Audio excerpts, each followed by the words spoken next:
আজ আমার বোনের জন্মদিন, সেই জন্য একটু মাংস পোলাও খেলাম।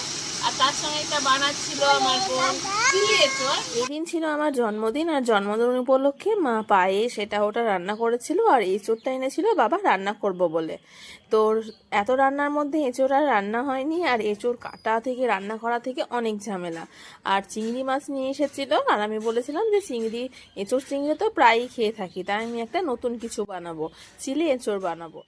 আর এই চিলি এঁচোড় চিংড়ির থেকেও দুর্দান্ত লাগে খেতে। তার জন্য আমি এটা রেখে দিয়েছিলাম। তারপর খাওয়া দাওয়া সব মিটে গেছিলো। তারপর যখন দুপুরবেলা সবাই ঘুমাচ্ছিল, তখন আমি এই চিলি এঁচোড় বানাচ্ছিলাম।